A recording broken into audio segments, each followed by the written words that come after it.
your kids, your money, and whether this ends up in front of a judge.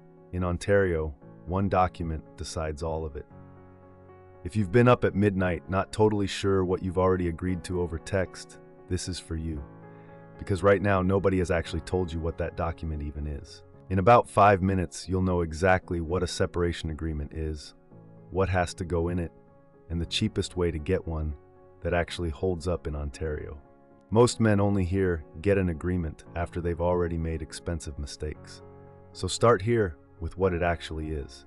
A separation agreement is a private binding contract between you and your spouse, one the court will enforce.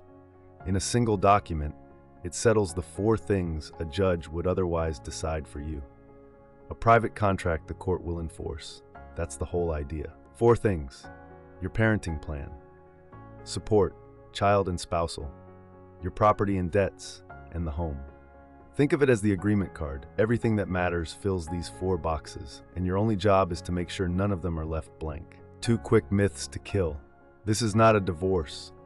The agreement settles the money and the kids. The divorce just ends the marriage later.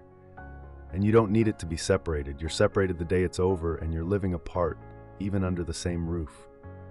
What you need it for is the rules after that day. If you're scared of losing time with your kids, this is the chapter where that actually gets decided. Here's what has to go in. Parenting goes first, because vague parenting terms are the #1 thing that gets dragged back to court in Ontario. So name the schedule, not the principle. Week on, week off. A 2-2-3 rotation. Every other weekend, with holidays, pickups, and drop-offs spelled out. Name the schedule, not the principle. Then the money. If the word support makes your stomach drop, you're not alone. But a number written on paper is a lot less frightening than an open question. Child support and spousal support if it applies. One rule protects you. Write the actual dollar figures in. The amount, the payment date, when it ends. Never just "as per the guidelines." That blank is exactly what you'll fight about. And property, who keeps what, the pension, the debts, and the home. Who stays, who buys the other out, and by when. Leave any one of those boxes blank, and you've left a door open for a fight.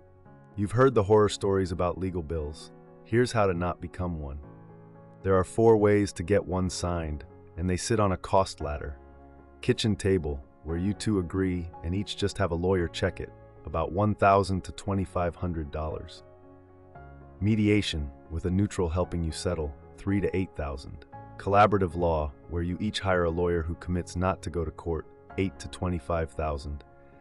And lawyer-led negotiation, $10,000 to $50,000 and up.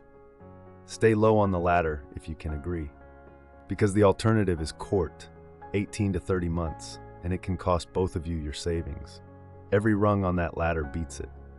The more you settle yourselves, the lower you stay, and the more you keep. And this is the part nobody warns you about. The agreement that looks fine today and quietly falls apart years from now. Picture this. You download a template, you forget the pension from her old job, you both sign and move on with your lives. 15 years later, her lawyer spots it, and a judge throws the entire agreement out. You fight the whole thing over again, 15 years late. If part of you just wants to sign whatever ends the conflict, that instinct is exactly what gets men burned. 2 things stop that from ever happening. Disclose everything, every asset and debt on the table before anyone signs. And get your own lawyer, each of you, independent advice before you sign. Disclose everything, get your own lawyer. That's what turns a piece of paper into something bulletproof. So here's your move this week. Write down your date of separation and 4 lists.